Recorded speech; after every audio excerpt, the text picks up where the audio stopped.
wanted. It was a feature of the way in which the Cabinet Office worked, that various secretariats there, the National Security Secretariat and so on, worked to the Prime Minister.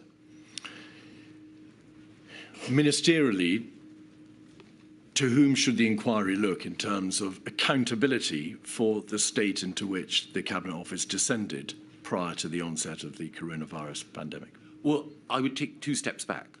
I think my point would be that the Cabinet Office, in and of itself, over many years, has operated in a way which is not as effective as it should be for the effective delivery of government policy, both business as usual and also in response to crises. In the first module, we touched on the lead department model for responding to crises. And there is much merit in that for many of the crises that government faces. An animal health emergency or a flooding emergency are best handled using the expertise that DEFRA, for example, has. But when we're dealing with a whole system crisis of the kind that COVID clearly was, then the lead departmental model is not adequate for that. We had an approach, the Cabinet Office had an approach, which I fear ceded too much responsibility to lead government departments and did not mean the assumption of sufficient responsibility at the centre. And we can see that in the way in which the Civil Contingencies Secretariat believed that it was supposed to respond. It was not occupying, I believe, their space, and it did not exercise the authority that it should have done across government, partly because of the lead department model. And that is a structural issue of government that had not been addressed, and which I believe this inquiry is seeking to address. Can I return to the structural position in a moment? My question was in fact directed at the nature of the Cabinet Office itself, rather than structural issues which may have arisen between itself and other government departments, in particular the response of government in the face of a whole government crisis.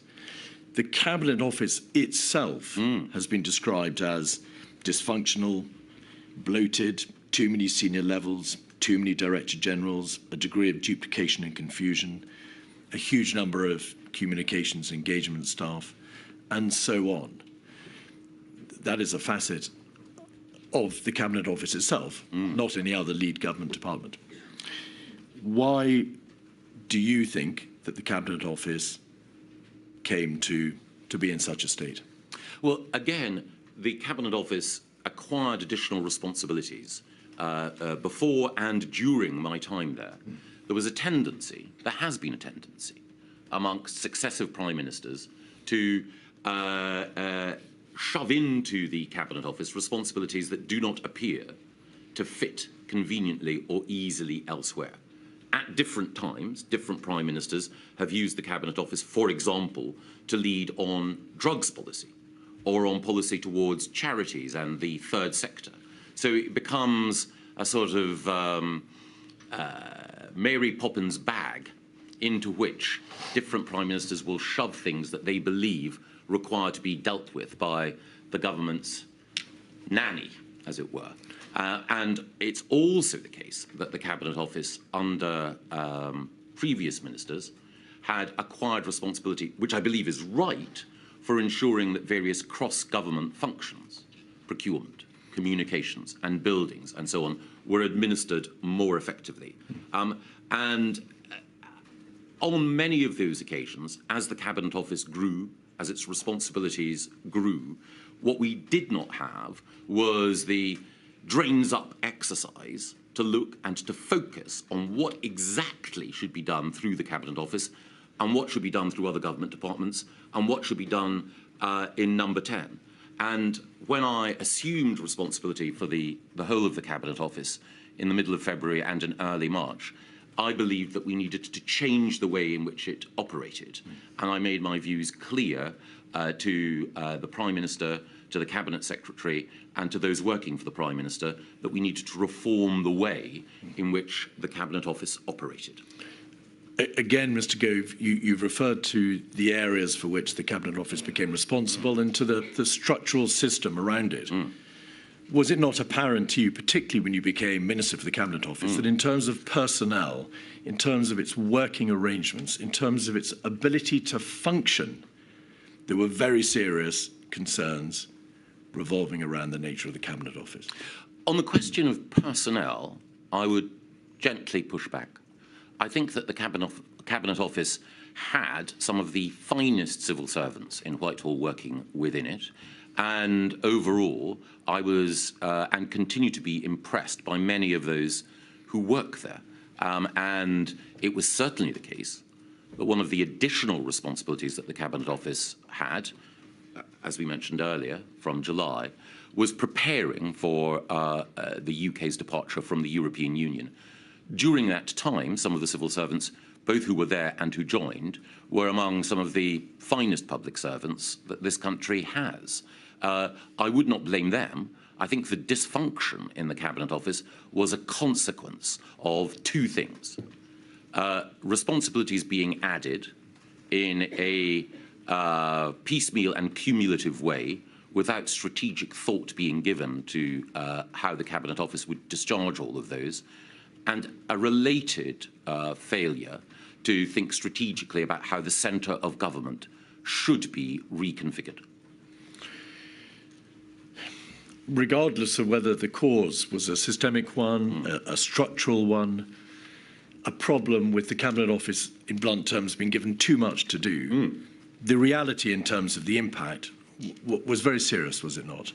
Oh, yes. The government body responsible for synthesising the response of government in the face of this unprecedented crisis was largely, as it must have seemed to you, not fit for purpose in February, March, April, May of 2020. Yes, and I want to take this opportunity, if I may, my lady, to apologise to the victims who endured so much pain, the families who endured so much loss as a result of the mistakes that were made by government in response to the pandemic. And as a minister responsible for the Cabinet Office and who was also close to many of the decisions that were made, I must take my share of responsibility for that. Politicians are human beings, we're fallible. We make mistakes and we make errors. And I'm sure that the inquiry will have an opportunity to look in detail at many of the errors I and others made. But I also want to stress that I and those with whom I worked were also seeking at every point, in circumstances where every decision was difficult and every course was bad, to make those decisions that we felt we could in order to try to deal with an unprecedented virus and a remarkable assault on the institutions of the country. Could we have, please, the report from Helen McNamara on the screen, 136755. Mr. Gove, you'll be very familiar with this document. Yes. It's a document about which Helen McNamara herself, somebody who I'm sure you would also describe as being one of our finest public servants. Absolutely. Prepared in May 2020. And the tenor of this document, Mr. Gove, is that not in terms of the structural responsibilities of the Cabinet Office, but in terms of its output, in terms of the personnel, in terms of the culture, in terms of what it was actually able to do, there were very serious problems. The culture was not getting the best from people. There was powerlessness. There was bad behaviour from leaders, too much politics, the talking over of junior women. She says, too many Cabinet Office senior leaders, which means they can't take decisions without consulting others. A superhero culture. The Cabinet Office has fallen out of shape. Those are damning observations, are they not? Yes, they are. And Helen's broader evidence points to the way in which, as she says, the Cabinet Office is not elastic. It was moved into a particular shape as a result of some of the successive responsibilities that I mentioned earlier. And so the overall structure of the Cabinet Office was not such that it could perform as it should, as any government department should, when faced with a crisis. Some of the behaviour that Helen quite rightly points out and calls out is, I think, a regrettable feature of one of our failures to effectively and at an early stage change the way in which the Cabinet Office worked. And as I mentioned earlier, there were a variety of changes that I wished to make, including some that I did make to personnel, which were intended to address some, though not all, of the concerns that Helen rightly raises. Right at the bottom of that first page, there are these words: sense that Cabinet Office has lost its way in making the Whitehall machine work for number 10, and then over the page, not synthesizing departments or leveraging machine. That is a fairly broad observation, of course, but it may be thought to be an obvious one. If it had appeared to Helen McNamara that in this very general sense the Cabinet Office was failing in its primary role of leveraging the government machine, that must have been apparent to you from being Chancellor of the Duchy of Lancaster, which of course is a related Cabinet Office ministerial role, and certainly from February 2020 when you became Minister for the Cabinet Office. Yes. What did you do yourself in February, March, April to address the concerns which you appear to have shared? Well, the first thing is that when I was Chancellor of the Duchy of Lancaster solely, as I mentioned earlier, my focus was on Brexit preparations. And again, we discussed in the inquiry the extent to which I believe that those helped us to prepare for some of the challenges of COVID. But after assuming responsibility for the whole of the Cabinet Office, I sought to try to wrestle it into shape. And I, both with my private office and also with the new Permanent Secretary, Alex Chisholm, made a series of recommendations as to how things should and might change, improving its analytical function, changing the way in which reporting lines operated. But if I may, one of the things that I found while I was there, and even as the situation with COVID was looming on the horizon, was that I discovered during the course of those early weeks that there were parts of the Cabinet Office and ways in which the Cabinet Office operated that were shielded almost from my scrutiny and intervention. A case in point occurred when on the 3rd of March, I believe, I had to answer an urgent question about the resignation of Philip Rutnam as Permanent Secretary at the Home Office and the consequences for the position of the then Home Secretary, Dame Priti Patel. I was preparing, as the Minister accountable, to go into the House of Commons to answer the question, when, shortly before I went in, I was told, and didn't know beforehand, that there was an inquiry going on as to whether or not the then Home Secretary had breached the Ministerial Code. That inquiry was supervised by the Propriety and Ethics team within the Cabinet Office, who do a peerless job, but I wasn't aware of that at all. So a key element in the Cabinet Office, a key team, was shielded from my scrutiny and my ability to both know what was going on and then ask questions about its effectiveness. At various different times in the run-up to that UQ and afterwards, I sought, by talking to number 10 and making clear my frustrations, that we needed to fundamentally alter how the Cabinet Office worked. And indeed, I expressed my views, including to Dominic Cummings, sometimes in very direct terms, about the need for change and reform in the way in which the Cabinet Office operated. And Mr. Gove, we will look in due course at some of the, well, many of the suggestions that you made in relation to reform of the Cabinet Office structure. But again, why did this revelatory understanding about the state of the Cabinet Office not occur whilst you were Chancellor of the Duchy of Lancaster, that is to say, between July of 2019 and February of 2020. It must have become apparent to you, while you discharged that important ministerial responsibility, that the government department for which you were at least indirectly responsible was failing. Well, the first thing is that my responsibility as CDL was to make sure that the inadequate preparations that we had made for our departure from the European Union were ramped up. And that was the principal focus of my work. It meant enlisting additional people from outside the Cabinet Office to come in. Already I was aware that in one area, a central area of government responsibility, government was not configured as it should be. I was, during that time, increasingly aware of some of the inherent dysfunction within the Cabinet Office, but it was only when I assumed full responsibility as MCO that it became clear to me quite how dysfunctional the structure of the organisation was. And as I mentioned earlier, there were parts of the Cabinet Office that, and perhaps rightly, considered themselves not to be responsible to or accountable to me, or indeed anyone who was CDL or MCO. And I used to refer to parts of the Cabinet Office as the dark side of the moon, because they were obscured from my gaze. If you were increasingly aware, as you say you were, why did you take no steps prior to March 2020 to address the problem? I was appointed to be MCO, I think, on the 13th of February.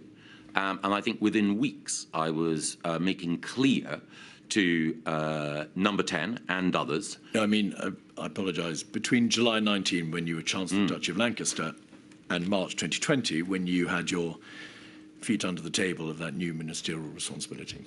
Again, it's a nature of a feature, and in the nature of cabinet government, that you can make observations to the Prime Minister and to others about the weaknesses that you discern in other parts of government, but there are delineations of responsibility. So, did you, and I apologise for interrupting, did you make those observations between July 19 and February 2020? I made some observations informally about some features of how the government machine was operating, but at that time, I was prioritising what I considered to be the role and mission that the Prime Minister had given me, and which I believed was absolutely critical.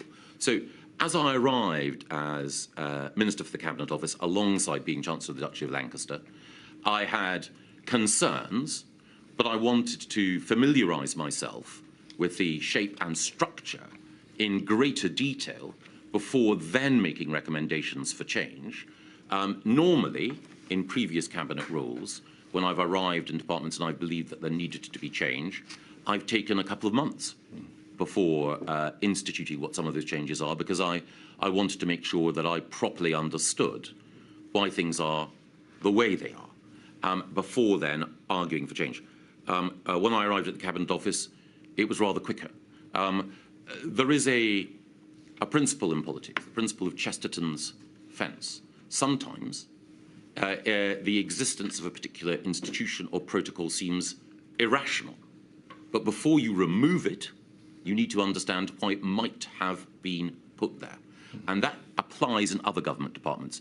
Don't immediately rush to change things before understanding why they were there. Well, but as you say, while I was Chancellor of the Duchy of Lancaster, I became increasingly aware of the need for change. And then, as Minister for the Cabinet Office, I sought quickly to familiarise myself with those aspects of the operation of the Cabinet Office that I had not been directly responsible for beforehand, and became even more seized of the need for changing how it worked. You're not suggesting, of course, that dysfunctionality, if revealed in the heart of a government department, is something that should not be addressed? No. No, it absolutely should be addressed. Right. But my point is one born of experience, which is you need to understand why things are the way they are, that things which at first or even second glance within government or within any institution which may seem a barrier to progress or may seem illogical, must have seemed at one point logical to someone. So you need to understand why things are the way they are before then saying, right, this needs to change, the justification has fallen away, the logic behind this decision no longer applies. Was it also apparent to you from February 2020 that there were very serious systemic issues in the heart of Number 10? The inquiry has heard a great deal of evidence about the toxicity, the atmosphere in Number 10, the behaviour of people in Number 10. You will be familiar with the references in the Cabinet Secretary's WhatsApps to it being like taming wild animals. Nothing in Mr. Case's past experience had prepared him for the madness. He'd never seen a bunch of people less well equipped to run a country. That could not have been hidden from you as Minister for the Cabinet Office, could it? I think Mr. Case's evidence... well, he hasn't given evidence yet. I think that WhatsApp refers to circumstances later in our response to COVID, but I entirely understand your point. I think it is the case that almost every Number 10 operation has had by its nature strong personalities. Sometimes those personalities clash, sometimes under tension. Humans express themselves in ways which, with the benefit of hindsight, they regret. It is certainly the case that under Boris Johnson, there were strong personalities in Number 10, but those strong personalities had been responsible for helping to secure not just an election victory, but an end to the logjam in Parliament over Brexit. And many of those strong personalities needed to be assertive in order to deal with some of the other challenges that we faced. But you accept, do you not, that this was an issue going beyond personality clash? The behaviour, the style, the personalities of the people in Number 10 had a direct impact on its functionality, on its ability to perform in the face of this unprecedented crisis. You would accept that proposition? Well, I think that you're never going to get a perfect team of personalities, all of whom are beautifully aligned and amongst whom there is perfect harmony. You will always have, it's in the nature of politics, strong views, sometimes punctually expressed. The key thing, I think, is overall, does the system accommodate a diversity of opinion? And then, once a resolution is reached, does it implement that policy quickly and effectively? And I think that, you know, the nature of politics, the nature of decision-making in any organisation under pressure means that people do sometimes need to be, you know, a little bit direct.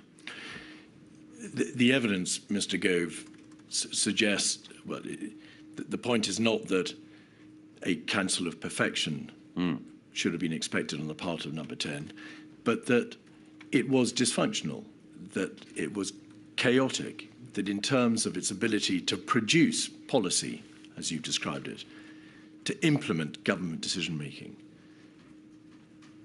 it was, to use the words of Mr. Cummings himself, dysfunctional. I think that there were, Mr. Cummings's written evidence goes into great length about many of the frustrations that he felt, even before he entered government, about the way in which it worked.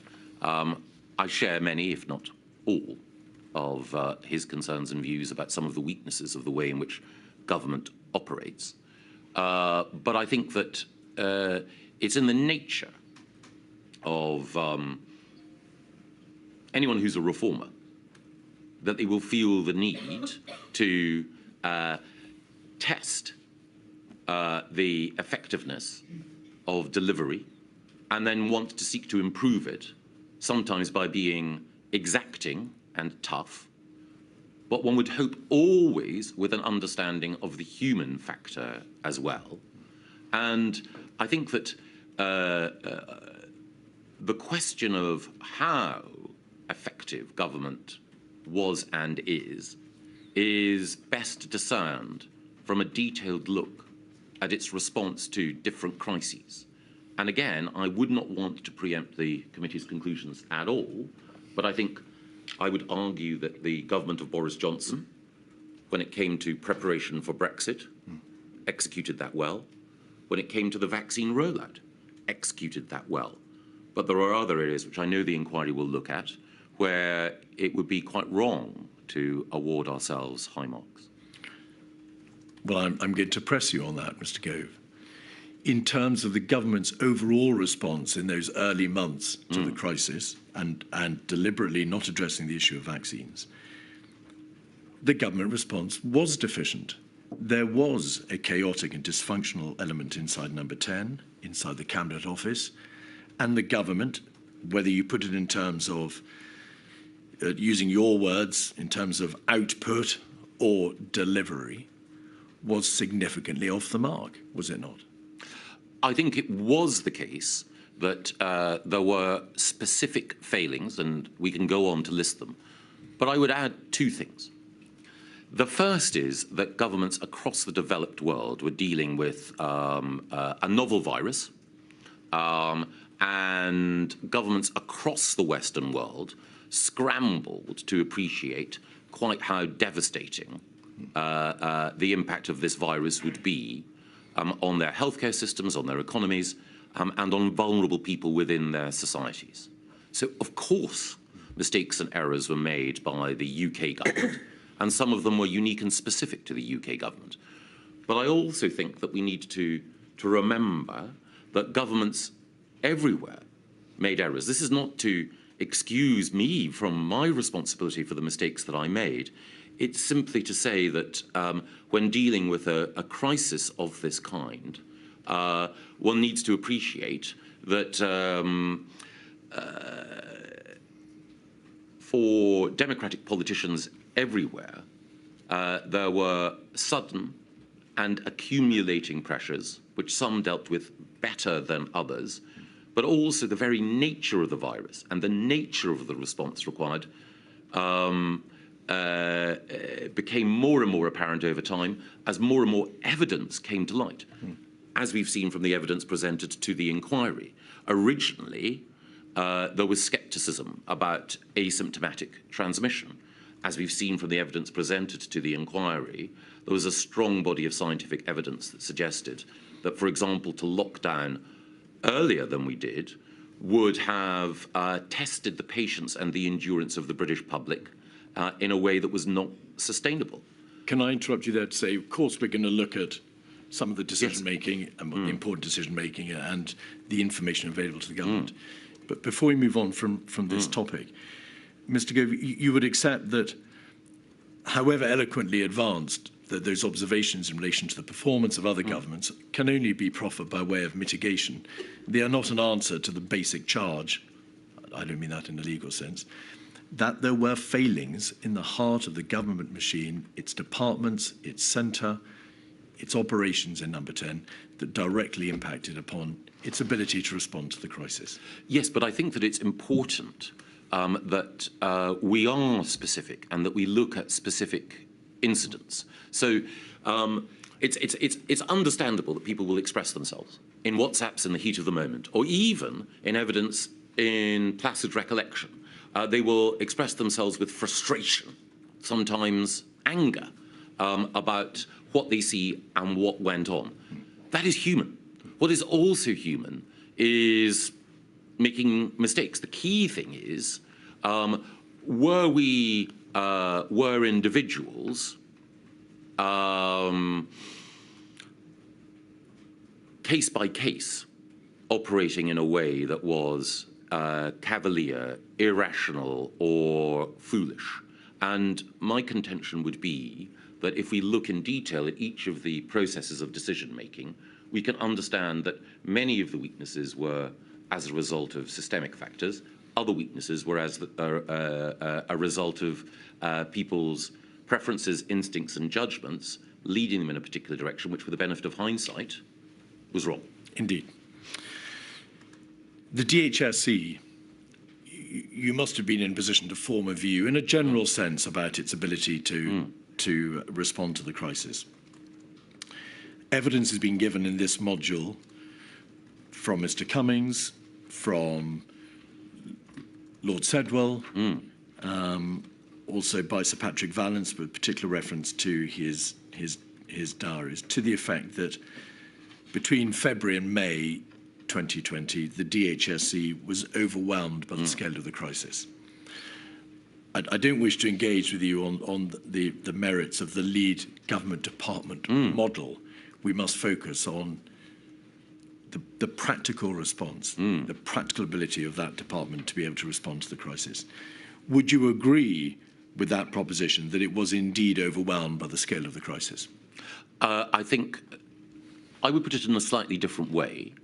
I think that, and I fear I am having to go back to the lead department model, not as a shield behind which DHSC should be protected from criticism, but just broadly to contextualize. The first thing that I would say is that I have a very high opinion of the then and current Permanent Secretary at the Department, Sir Chris Wormold, with whom I worked at the Department for Education. The other thing that I would say is that I also, and I know not everyone testifying towards this inquiry has, I also have a high opinion of Matt Hancock as a minister. However, I believe that too much was asked of DHSC at that point, and it goes to the heart of one of the challenges that I mentioned earlier. We should collectively have recognised that this was a whole system crisis at an earlier point and taken on to other parts of government the responsibility for delivery that was being asked of DHSC at that time. I think with the benefit of hindsight, those within DHSC felt we can do it. We can meet this hour. And I think that while that degree of commitment and leaning in is admirable in spirit, the truth is that at an earlier stage we should have broadened responsibility. We did, in due course, with the setting up of the ministerial implementation groups, the COVID-19 task force and so on, but I do believe that should have happened earlier. You've said that there may have been an element in the DHSC of we can do it. Yes. In Sir Patrick Vallance's diaries, that there are references to Mr. Hancock appearing to want to keep too much to himself. That in the face of the operational mess, as he describes it, into which the DHSC descended, there was a failure on Mr. Hancock's part and the part of the Permanent Secretary to tell the rest of government how it was. They kept too much to itself, or to themselves. Would you agree with that proposition? Yes, but I think that, as I've just described, it was a desire to rise to the occasion and a wish to not evade responsibility, actually, on their part. But there should have been, arguably, a greater degree of challenge at an earlier stage. And it was the case that I'm sure others as well, used Cobras and used other opportunities, emails, messages and so on, to try to ensure that the right questions were being asked and that DHSC, if it wasn't able to deliver in a particular area, sought the help of other government departments or had the oversight and scrutiny that other government departments could bring. Regardless of their intentions, and they may have been honourable, you would agree that a failure to move fast enough, a failure to keep the rest of government informed as to the crisis faced by the DHSC was a significant failing in itself. That is not how the system is meant to work. Well, I would take it one step back, which is that I think it is the case that there was a noble intention on the part of DHSC, but it is not as though DHSC was the sole repository of information about what was going on with the virus.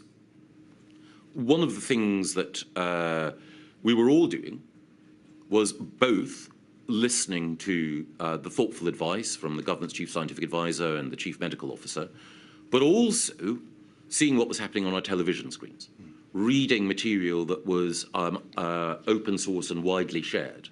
So we could form a judgment about whether or not the whole government response and the DHSC response was appropriate. So again, we could make a judgment about the need for ventilators, seeing what was happening both in the Far East and in Italy. It should not have needed one single government department to prompt questioning from others within government about the approach that we were taking. And indeed, as I think my evidence points out, I benefited from reading outside government briefings in order to be able to bring to bear the sorts of questions which I believed it was necessary to ask. Let us look then at some of the documents to which you were privy and the meetings which you attended in the early days of February 2020. Just by way of introduction to this topic and to explore your understanding as to what, in general terms, what general state the United Kingdom was in. Professor Sir Chris Whitty has stated that he was under no illusions that the United Kingdom was well set up to meet the challenges of a major pandemic, because he knew that investment in healthcare had been suboptimal.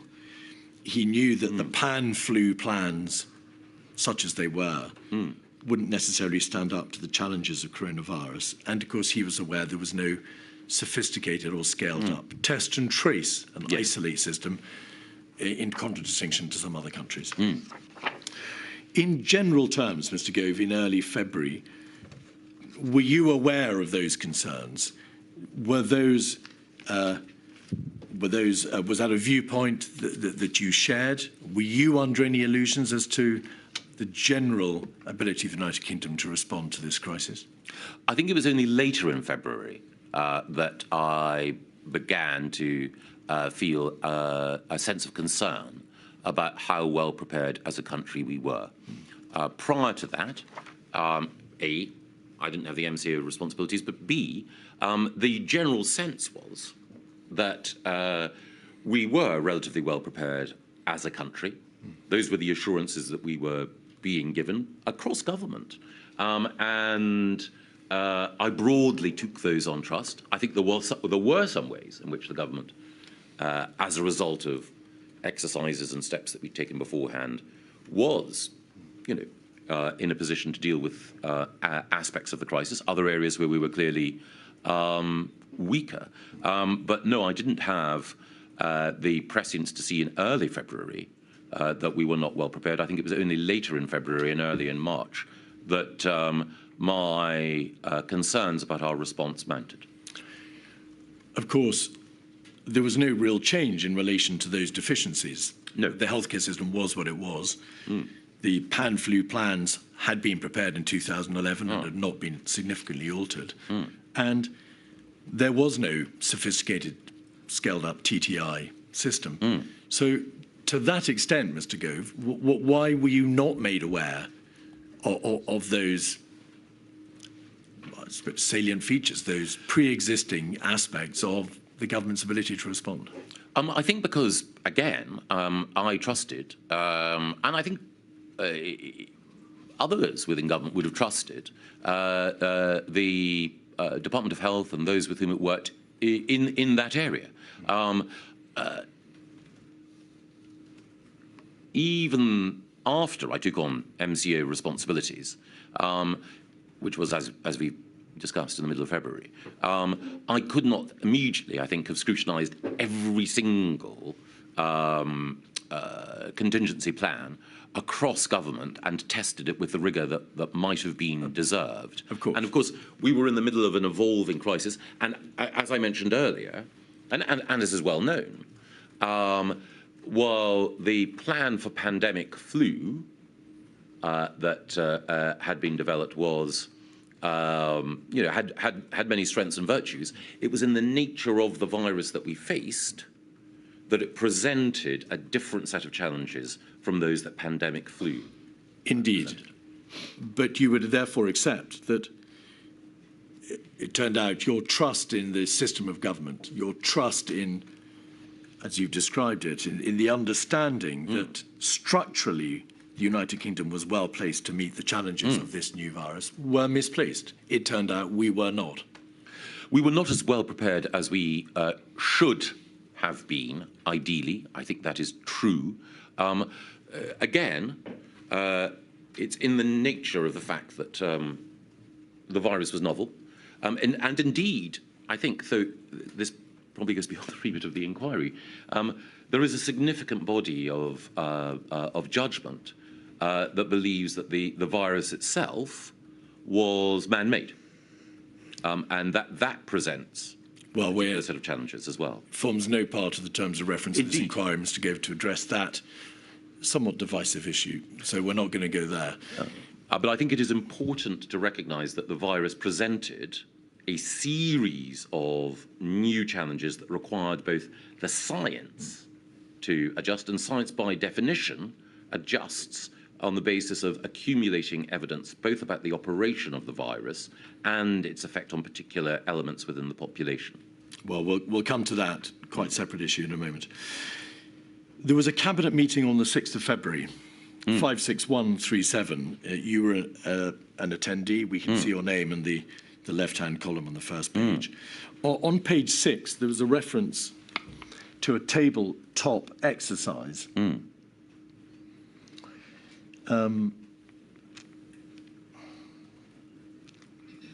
We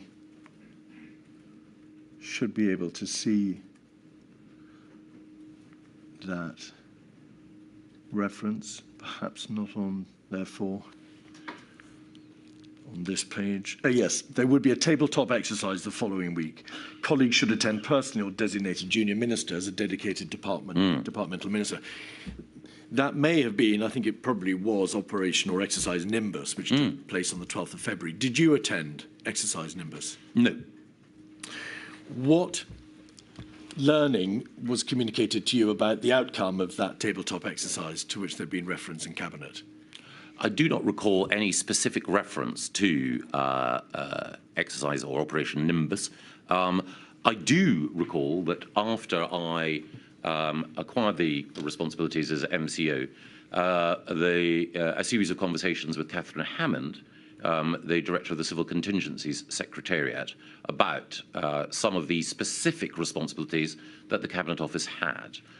One thing I would say, which again goes to some of our earlier points, in the conversation that I had with Catherine, again, great public servant, quite a lot of the conversation was preoccupied with excess death management. Very sombre and important subject. The sense that I had was that the Civil Contingency Secretariat was dealing with those issues that other government departments felt they did not want to or should not be leading on. So it was dealing with, as it were, not the full sweep of questions that it should be dealing with. And I was struck by the fact that Cabinet Office, instead of assuming that broader coordinating role, which I would have assumed that it did, was instead being expected to deal with, admittedly, a hugely important section of our response rather than the whole of the response. What other matters, what issues should it have been dealing with? Well, my belief, and this is what eventually came to pass, is that it should have been the case that Cabinet Office should have been in a position with the resources and the structure in order to be able to more rigorously interrogate and then take control of the response to crises that other government departments, as lead government departments, had arrogated or had been allocated to themselves, or had been allocated, I should say. And therefore, we may presume from your evidence that it did not do those things. Can I ask you what your understanding was in a very broad sense about the nature of the work done by the CCS, because the material, as you rightly identify, shows that the CCS, the Civil Contingency Secretariat, was concerned with planning for excess death management. Yes. I mean, what a terrible euphemism. Yes. It was dealing with issues such as body bags. Yes. And the care for and the looking after of dead bodies. Yes. It was concerned with the promulgation of a pandemic, in fact, a flu pandemic bill. It was concerned with the surge capacity within the NHS and with the financing of the care sector. Yes. But there was no consideration of possible countermeasures at that stage, or in a broad sense of infection control matters. Yes. Is that the area to which you're referring when you say there were areas it didn't address? Part of it, but it's even more a prior question, which is if you have a lead government department and the Secretary of State for that lead government department chairing COBRA, he is asking of other government departments for a variety of things. So if I were Secretary of State for Health and it were a pandemic, or if you were... Could you just slow down a little bit, Mr. Gove? You're racing away now. Give me. If either of us, if my lady were Secretary of State for Health and chairing COBRA, any of us would ask of other government departments, what are you doing? So one would ask of the Education Minister, are we certain that policy X is being followed in schools? One would ask of the Defence Secretary, is it possible that we can deploy the military in this occasion? But the Health Secretary, him or herself, is not being questioned or held to account in that process. And I believe that that's the wrong model, that the Health Secretary, or the Home Secretary if it's a terrorist outrage, or the Environment Secretary if it is a animal or plant disease outbreak, should not be the person chairing COBRA, but the person reporting to COBRA, and it should be a Cabinet Office Minister or the Prime Minister who acts as the chair, interrogating all government departments, seeking to ensure that ancillary departments support the lead department, but also questioning the lead department on its responsibilities and management. Was there a specific issue in this regard in relation to the Health Ministerial Implementation Group, because Mr. Hancock chaired that MIG and therefore was to some extent, in the way you've described, marking his own homework? Yes, and I would say it is a structural weakness because, as I mentioned earlier, I have a high opinion of Mr. Hancock and believe that many of the decisions that he made were right and displayed foresight and wisdom. You've acknowledged that when you discuss these issues with the Civil Contingency Secretariat, yes, and we must presume from the fact that you said you approached them and you spoke to them that you were engaged in this issue, it was something that you were looking at. Was it apparent to you that there was no real debate about infection control being carried out within the CCS, that it was focusing on, and I don't mean this disrespectfully, ancillary issues such as the management of dead bodies, legislative proposals for dealing with public order in the face of a flu or coronavirus pandemic, and admittedly surge capacity within the NHS? In central government terms, there was no real consideration of how do we stop this virus from spreading, of what infection control measures need to be thought about and then put into place. What was your reaction? Yes, I would not want to overstate either my knowledge or my prescience. All that I felt when I was talking to Catherine is, A, as you say, the whole issue of excess death management is sombre, chilling, scary. Also, why is this assuming so much of the Civil Contingency Secretariat's time and time in this conversation when there are so many other aspects of dealing with this emerging pandemic that require to be addressed. What I could not say, because I did not know enough, is who's dealing with X, who's dealing with Y, who's dealing with Z, because appreciating the need for infection control, non-pharmaceutical interventions, therapeutics and so on, was something that I only became more acquainted with as the crisis developed. In this cabinet meeting, you will see 2 or 3 lines above the reference to tabletop exercise. The words, the central point to make was that the government had a plan to deal with this illness, and this was guided by science. Yes. I don't intend to ask you any questions about the doctrine of following the science, but what was the plan, as far as you understood it, that the government had in place to deal with the illness? What plan? You must have asked yourself. Yes, and the plan, and this was again emphasised in COBRA, was a plan to delay and contain the spread of the disease. The disease, however, overwhelmed that plan, yes, to put it mildly. How delay, how contain, Mr. Gove? What was the plan for delaying, for practically stopping the spread of the virus into the United Kingdom and then containing it thereafter to the extent that containment, delaying it thereafter to the extent containment was lost? What were the nuts and bolts of that plan, as far as you understood it to be? That we should use testing and contact tracing in order to monitor the spread of the disease, and that seek to isolate those who were infected. You understood, of course, that that system dealt only with index cases, a relatively small number of travellers who had come into the United Kingdom, and that there was, beyond the first few hundred, absolutely no system for testing, tracing and isolating. Quite. And not only was the system at that time proven to be inadequate and overwhelmed, there were subsequent problems with testing and contact tracing throughout the pandemic.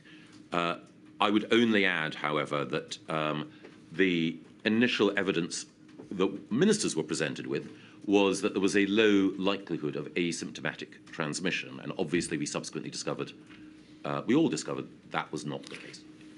That is to do with the overarching understanding of the characteristics of the virus, but focusing on what the cabinet was told by the CMO about the nature of the plan. This was plainly a matter of the gravest concern, and you were being assured, don't worry, we've got a plan. Yes. And I want to ask you, what was your understanding of the mechanics of that plan beyond, well, we're going to contain it and delay it?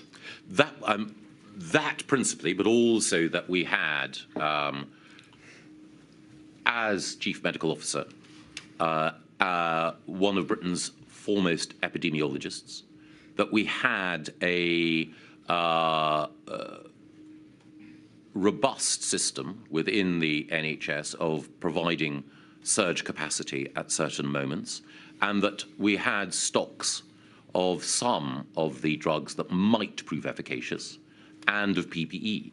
Of course, it was in the nature of our preparation that our preparation was for a flu pandemic, and that the PPE and drugs that we had were aligned with that type of pandemic, not the coronavirus pandemic, as it turned out.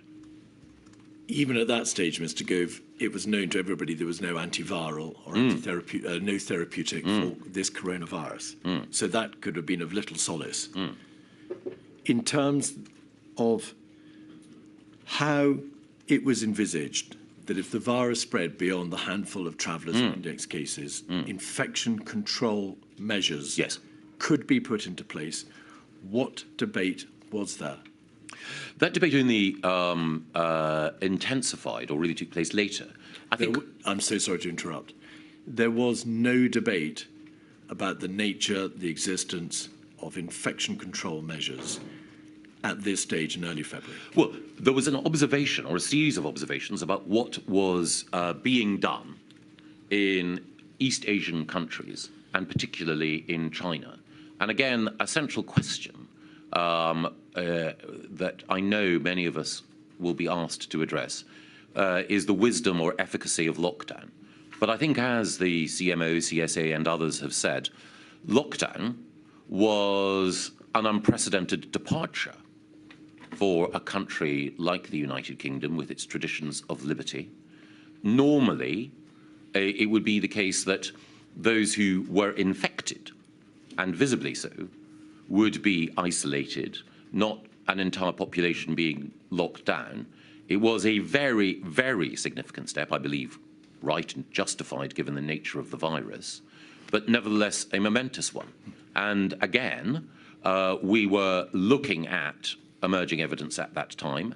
And again, I would stress that the burden of the advice that we were being given in early March was that thinking about locking down the population was not just a momentous step and a significant departure from what had gone before, but a policy that would have to be introduced with care because we could not expect the UK population to endure those restrictions for too long.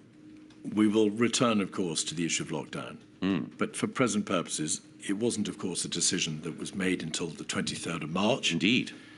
And not debated, in fact, at a serious and high level until probably 2 weekends before, the weekend of the 14th, 15th of March.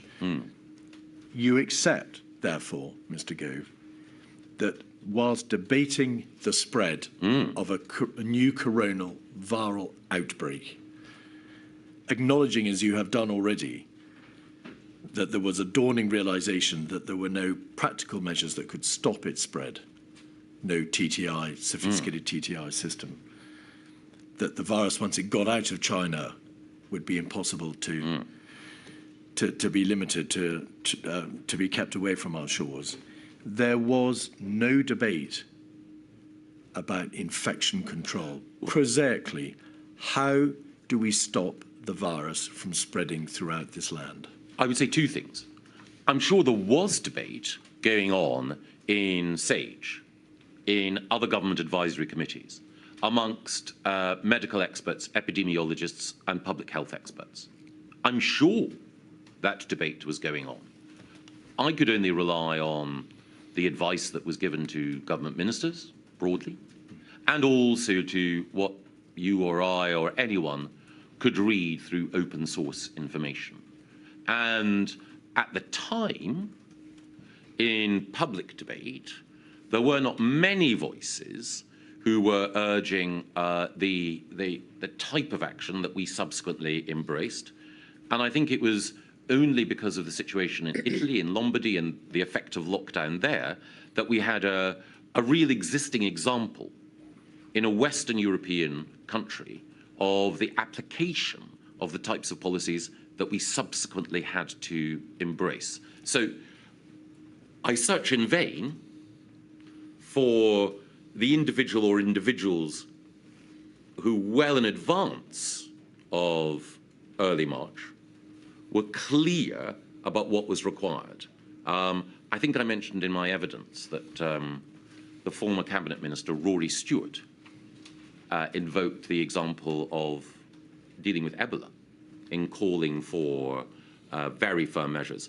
But I believe in Rory's case, I think one of the most prescient figures in the debate, that was only early in March that he was making that case. Admittedly, of course, and to be fair to him, he was, having been a government minister, also outside government. You've referred, of course, to the outbreak in northern Italy. To get our chronological bearings, the first lockdown was imposed in northern Italy in 10 municipalities on the 21st of February. So we'll come back to this sometime before the comparable decision was taken here. And another document before the break, please. The Civil Contingencies Secretariat was tasked on the 25th of February with drawing up plans for central government for dealing with this coronavirus outbreak. And if we can have up, please, 146569, we can see a document dated the 28th of February, which was sent to the Prime Minister.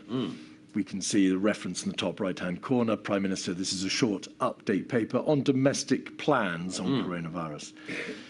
Attached is the full action plan Matt wants to publish on Tuesday, and which COBRA will review Monday. That's a reference to the action plan, which ultimately was published on the 3rd of March.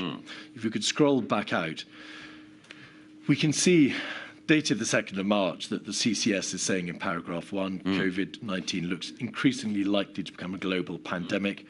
although this is not yet certain. I'm not going to debate with you, Mr. Gove, when it became understood that there would be a global pandemic, but that was the position taken by the CCS.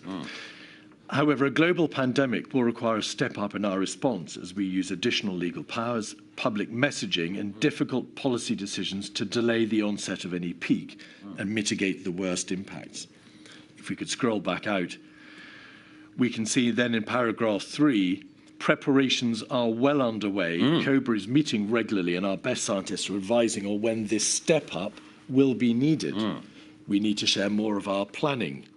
And then to get your bearings, if we could scroll back out on page 2 at 7, 8 and 9,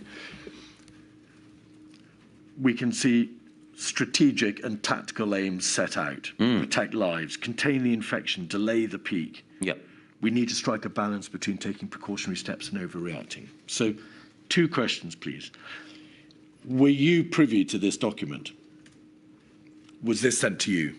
Well, I appear to be on the CC list, but You do. I am not certain. I would have to check with my office that I actually received this document in this form. There was another variant of this document, of course, one without the note on the top, the Yes. handwritten note, which is why I've taken you to it. Yes. But do the best that you can then.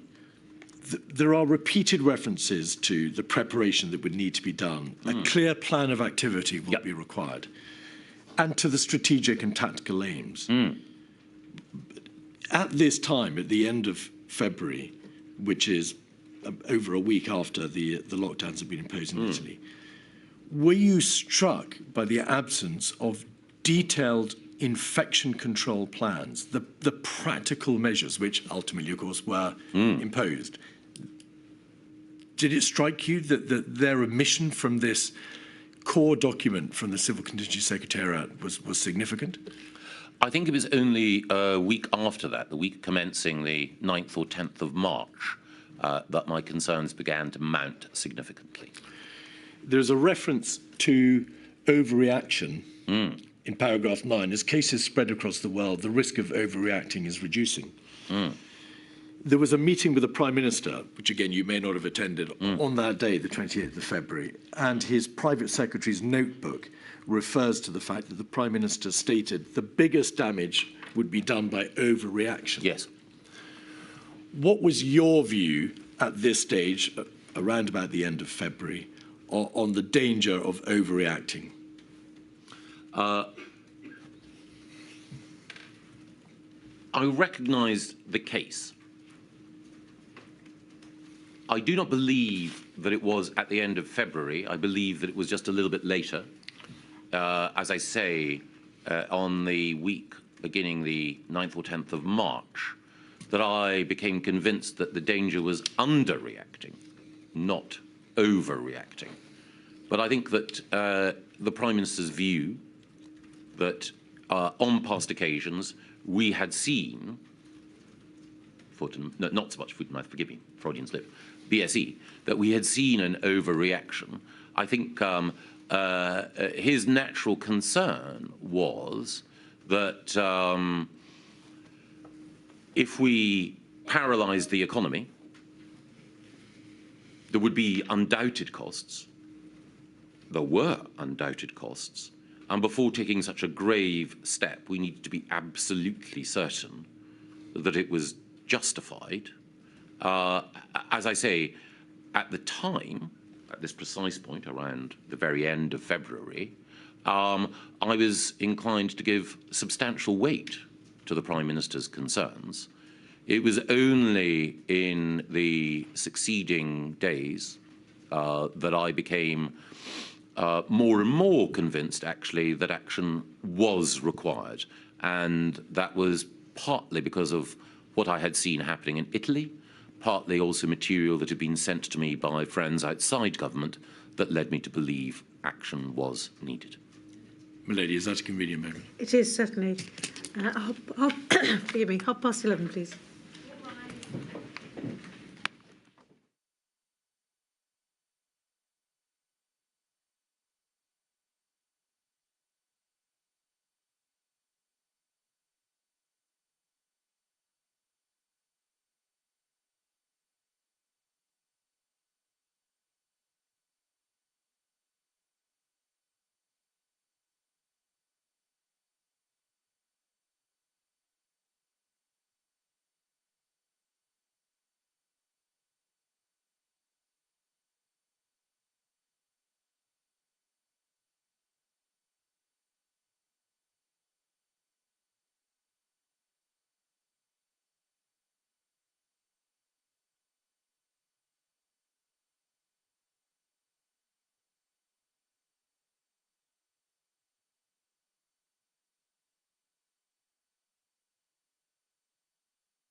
Mr Keith. Mr Gove, during the course of the morning, I was asking you some questions about dysfunctionality at the heart of central government, in particular in some of its government departments. And I asked you, I said, I'm going to press you in relation to the areas in which you said it would be wrong to award yourself and the government high marks. And you said, I think it was the case that there were specific failings, and we can go on to list them. Rather rudely, I didn't ask you to list them. Could you list them, please? I don't think I can exhaustively. I think that I believe that we were too slow to lock down initially in March. I believe that we should have taken stricter measures before we eventually decided to do so late in October. I believe that while it was admirable that we succeeded in building testing capacity so quickly, that the strategic approach to who should be tested and why and what our tests were for was not as rigorously thought through as it might have been. I am also concerned that we did not pay enough attention to the impact, particularly on children and vulnerable children, of some of the measures that we took. I also believe that the approach that we took towards PPE procurement deserves, at the very least, a reflection. Thank you. On the 2nd of March, there was a COBRA. It was the first one chaired by the Prime Minister. Yes. 56217. Do you believe that the Prime Minister should have chaired earlier COBRAs, not for the purposes of reaching a different outcome in terms of the work done by COBRA, Mr Gove, but in terms of giving a greater impression that the crisis was being taken seriously? Or are you agnostic on this issue? Not quite agnostic. In an ideal world, the Prime Minister or another minister who was not the Secretary of State for Health, this is not a personal comment about Hancock, simply about the role, as we discussed earlier, should have chaired it. But I do believe that the Prime Minister chairing it on Monday, the 2nd of March, was wise and right. Page 5, paragraph 2.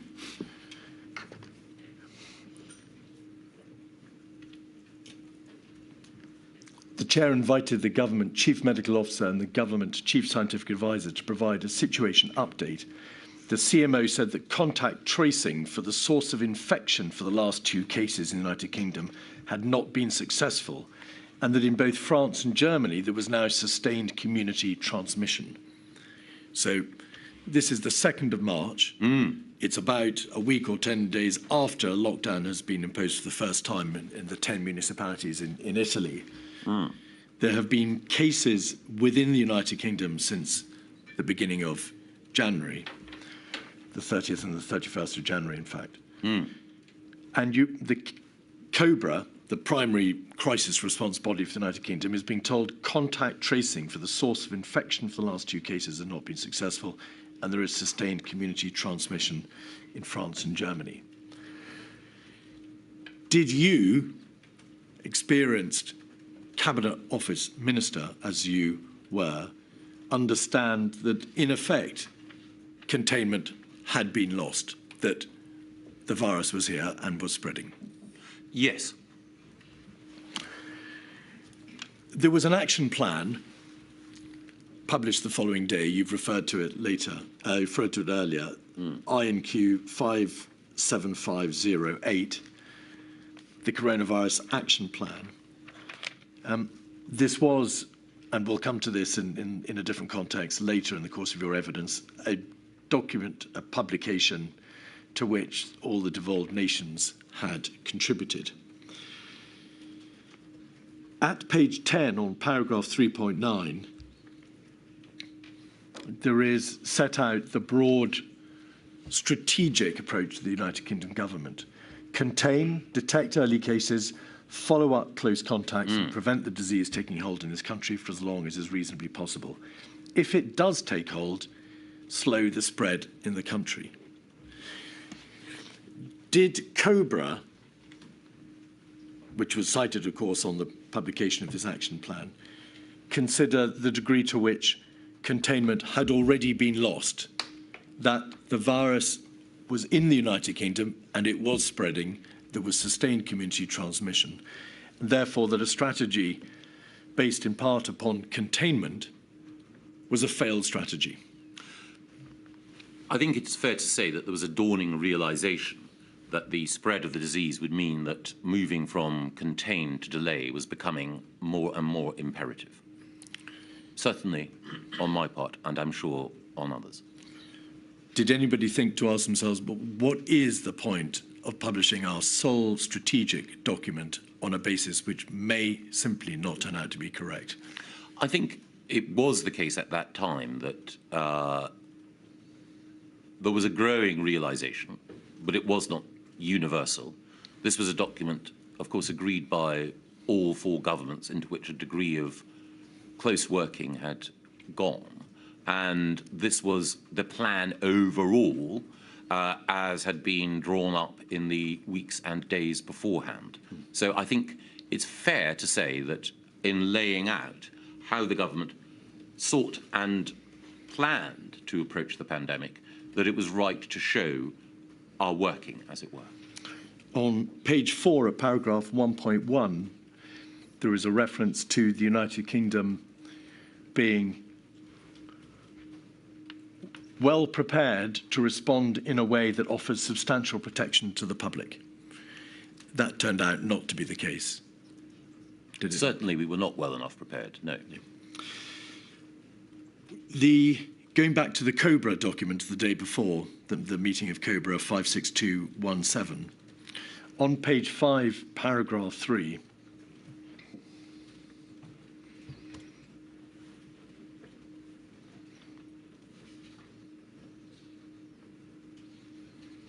continuing, the CMO said that interventions to delay the spread of the virus must not be implemented too early in order to ensure maximum effectiveness. SAGE was looking at social distancing measures and exploring measures that both Hong Kong and Singapore had utilised. Now, of course, as it happened, you're well aware that on the 12th of March, the first countermeasures were ordered to be imposed. It was an order that those displaying symptoms of coronavirus had to self-isolate for 7 days. What was COBRA's position in relation to the CMO's suggestion that infection control measures, perhaps of that type, isolation, self-isolation, possibly hand washing, possibly social distancing, should not be imposed too early to ensure maximum effectiveness? Was there a debate about the good sense or otherwise in that proposal? Not at that COBRA, no, that I recall. There was a, I believe, understandable respect for the CMO. As I mentioned earlier, Sir Chris is a very distinguished epidemiologist and dedicated public servant. And the view, the broad scientific consensus at that time was that to impose measures which we now know of as lockdown would have tested the patience of the public, that they would not have endured for long, and therefore they needed to be applied at just the right time.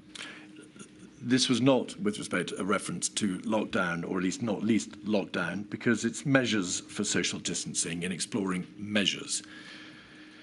I think the reference to both Hong Kong and Singapore was clearly a reference to East Asian jurisdictions that had very, very tight measures analogous to lockdown. Not just a lockdown, correct? Not just, no. Yes.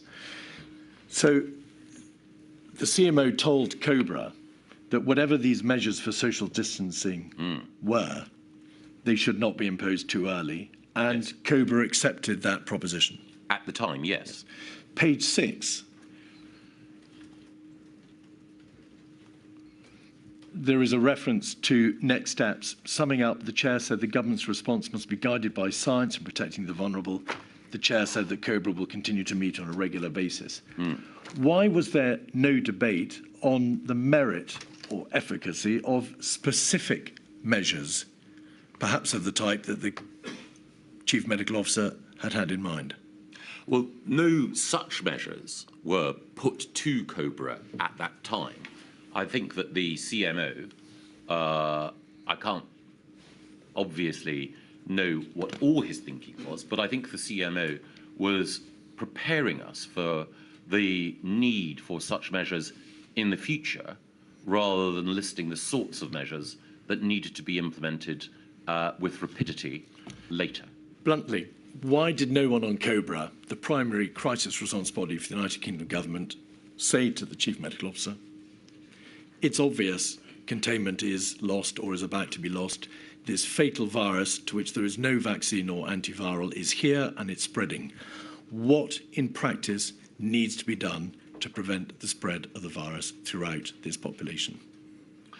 I think it was the case that we accepted the broad view at the time that from the CMO and others that there was a limit to what could be done to contain the spread. And the reason there was a limit is that lockdown measures or analogous measures were unprecedented in their application in the UK, and the public, as I mentioned earlier, would not endure them for long. So the argument at the time was such measures may well be required, but we have to be careful not to introduce them too early, because that will only mean that they will have to be lifted, and that will lead to a second wave. Mr. Keith, I'm sorry to interrupt. I hope I haven't stopped your train of thought.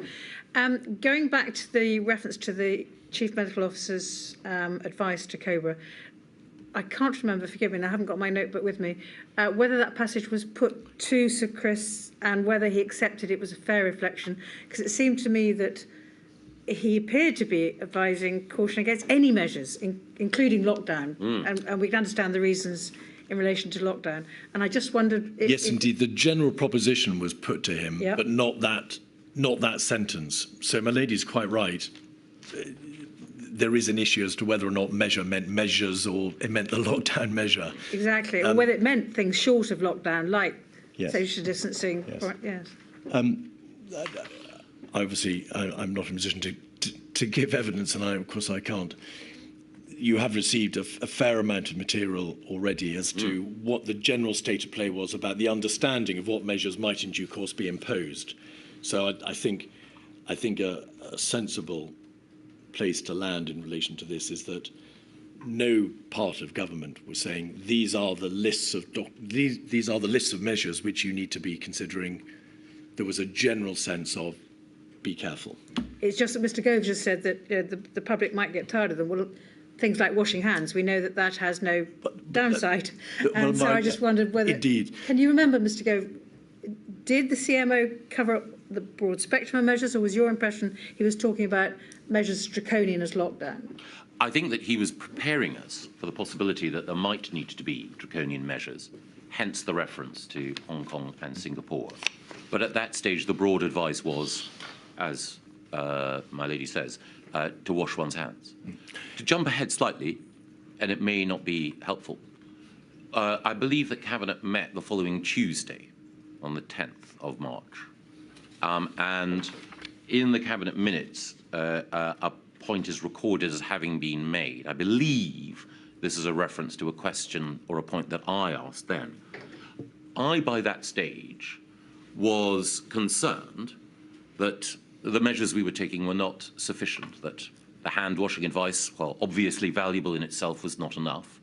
And I think the Cabinet minutes record my saying that we needed to look at what other countries were doing, and we needed to be clear that there was a potential divergence of scientific opinion that needed to be taken account of. I wanted to balance both respect for the CMO and CSA, their distinguished scientists, I'm not, but with a desire to say we do need to recognise that the course that we are on needs to be altered. And of course, advice is advice, as the scientists and the CMO himself and the GCSA have been at pains to tell the inquiry. The ultimate decision makers were COBRA and, of course, above COBRA, ministers, and above ministers, the Prime Minister. But one final question on this point, and it's a question prefaced in my lady's question to you. Yes. There was a general understanding, of course, that there were measures available. In past pandemics, there have been the closure of schools. There has been hand washing, as my lady says. There are quarantines which have been contemplated and imposed in the past. Self-isolation of not just individuals, but households. Indeed, the very measures which did come to be imposed at a later stage. There just doesn't appear to be any debate at all about the nature of those measures, whether it was lockdown or any of these other well-understood measures. Do you agree? Not that week, but the next. No. And of course, you did have a growing concern, as you said in your statement, about whether or not tougher measures were required. And that goes to the same point. On the 10th of March, you emailed Mr. Hancock and Mr. Cummings 263380. And you detailed a list of questions that you required answers to. Just following up from COBRA yesterday, I think the DHSC team are doing a great job, but I want to follow up on some of what was being discussed yesterday. And you raise a number, if I may observe, of very good questions. You ask about resilience in the food and hospitality sector, what to do about people who've got mild symptoms, ICU capacity, equipment, over the page. Education, 111 calls, hospital organisation, screening, temperature screening, ditto and public gathering. I'm all for schools staying open. But what is the published scientific reasoning of, say, Spain that suggests they may have the closure of schools in Madrid wrong? We must, of course, be guided by science, but that involves testing the propositions and weighing up different choices, cognizant of the fact that, of course, advice is advice and you are the decision makers. These questions, Mr. Gove, appear to indicate that you were raising them because they had not been properly ventilated in COBRA. They were not being properly addressed by government, which is why you were reduced to writing to Mr. Hancock and Cummings directly and saying, what about these issues? Why had the system required you to have to take this step? I think, in fairness, the email followed on from a COBRA discussion in which some of these issues... It did. I read out the first line, following the COBRA yesterday. Yes. And so I had a chance to reflect on some of the discussions that we'd had then, and these were questions consequent on that. It will often be the case that in a COBRA or a Cabinet Committee meeting, certain issues will be raised, and then as I have a chance to reflect afterwards, other questions occur to me which need to be addressed to follow up, and it seemed to me the most timely and efficacious way of driving change was to email both the Health Secretary and the Prime Minister's Principal Advisor direct, and again, both at the beginning and at the end, I stress that some of these questions may already have been addressed, and therefore, if what I'm saying is superfluous or off-beam, I apologise, because I recognise that there would be activity going on within the Department of Health and indeed decision-making within Number 10 that I might not be cited on. Mr. Gove, none of these questions are formulated in terms of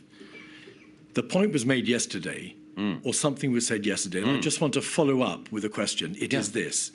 These are all, if I may say so, very good but obvious questions, concerns that you've got. There is nothing here that suggests that they were debated in detail or at all the day before. Specifically, each of these questions. Many of them were, including, as I mentioned, the 111 line and equipment overall. Because both Dominic Cummings and Matt Hancock were in the meeting, I would not have needed to have said in the email, as we discussed, or this issue was raised. I don't believe all of the questions that I ask followed on from everything that was discussed in the meeting, I think there are one or two that occurred to me because of other concerns that I had as more material became apparent to me. 275436 is a WhatsApp group concerning yourself and Mr. Cummings. If you can have page 3. Michael Gove at the top, and then there are references to Dom, obviously Dom Cummings. At 1948, on the 4th of March, so 2 days after the Cobra, you know me, I don't often kick off, but we're fucking up as a government and missing golden opportunities. I will carry on doing what I can, but the whole situation is even worse than you think, and action needs to be taken or we'll regret it for a long time. Expand, please. I was concerned at that stage about the ability and structure of the Cabinet Office overall to deliver on the government's priorities. COVID was in my mind, but it wasn't the principal thing that I was messaging about. It was about the Cabinet Office overall, including its ability to deal with COVID. I apologise to you and to the inquiry and to the public for expressing myself in the way that I did. I'm sure that you'll understand that this sort of thing happens between Well, speaking for my part, no apology is required. But the point is, Mr. Gove, you are obviously concerned about the general position of the government. And yes. On the 4th of March, what yes. was the most pressing concern of government? Well, it was the coronavirus, but I was concerned about the Cabinet Office overall. I don't want to suggest that I was a perfect clairvoyant, very far from it. But it was the case, and I think I also emailed Mr. Cummings around this time as well to point out some of what I believed were the defects in the way in which the Cabinet Office operated. And I made the point then that the situation with coronavirus would only further expose the weaknesses in how the structure of government was set up. On 11/03/2020, 1853/45, Mr. Cummings refers to the Cabinet Office in terms in which he has, in fact, repeatedly referred to it. But he says this: they told us they had plan, and you say, indeed. What plan? A plan for what, Mr. Gove? I believe that Dom was referring then to a plan for the pandemic. Right. You were the Cabinet Office Minister on the 11th of March, on the breaking of the coronavirus wave upon this country. You are speaking to the Prime Minister's chief advisor, and you are agreeing that the Cabinet Office appears to have a deficient plan or no plan for addressing this unprecedented crisis. That is a terrible state of affairs, is it not? It is a deeply regrettable state of affairs. I mentioned earlier that on assuming responsibility overall for the Cabinet Office, I sought to initiate change. And as I say, I assumed responsibility on the 13th of February and then immediately sought to recruit additional personnel from within and without the civil service to support change, ordered a zero-based review of the Cabinet Office, asked for an improved analytical function. And as the first WhatsApp of the 4th of March indicates, I wanted to alert Dom to what I consider to be the scale of change necessary. Page 4. There is a reference to act today. Yes, at 12:03, 12th of March, 2300, 11 o'clock at night. I've now lost, yes, at the bottom of the page. If you could scroll back out, please. Well, there we are. Michael Gove, you send to Mr. Cummings a link for what appears to be an article or an op-ed or piece of information entitled "Act Today or People Will Die." Yes.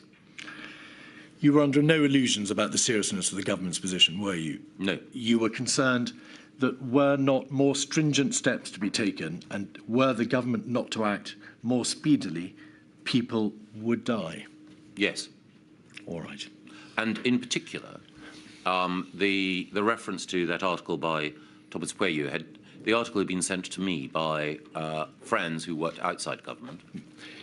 You mentioned that earlier, that you had been provided with information from outside government. But was this material that friends had sent you in relation to a possible response to the coronavirus crisis, or related to steps that the government believe should be taking? Thomas Pueyo's article was intended to act as a wake-up call to governments across the West. And so it wasn't specific to the UK, but the arguments that he made about coronavirus weighed with me. I'd read other material beforehand that had provoked concern, but this seemed to me to be the best, clearest, and most urgent expression of the need to act of anything that I had read, and I wanted to make sure that it was shared across government so that people could see essentially the reasoning that had reinforced my conviction that we needed to act. This is not a hindsight debate, is it? Your friends and your colleagues outside government were sending you material, imploring the government, or imploring you to act. They were doing so on the basis of information material which was available to them, and no doubt in large part publicly available.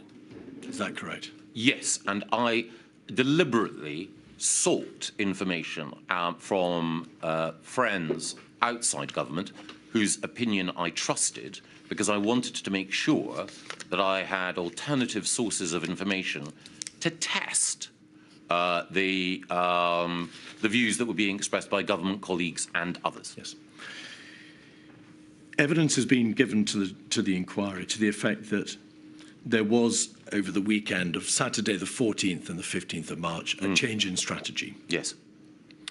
Regardless of whether it was a real change in strategy or whether it was a scaling up of an existing strategy, and whether or not there is a distinct conceptual difference between mitigating the impact of a virus and suppressing it. What, in your view, was the driver for that change in approach, that dawning realization over that weekend? Was it the information from SAGE in relation to the workings of and the work done by Imperial College and the London School of Hygiene and Tropical Medicine? Was it the CMO? Was it Mr. Cummings and Mark and Ben Warner and Helen McNamara and Imran Shafi, who had met to discuss the crisis and their understanding of the emergency? What was the push? Where was it coming from? Well, I think the fact that you cite so many examples shows that there was a convergence of thinking in different institutions from different individuals about the need to act. I was not aware of Neil Ferguson's work until after that weekend. In fact, I don't think it was shared publicly until after that weekend. A great deal of weight has been placed on Professor Ferguson's work as influencing government decision-making.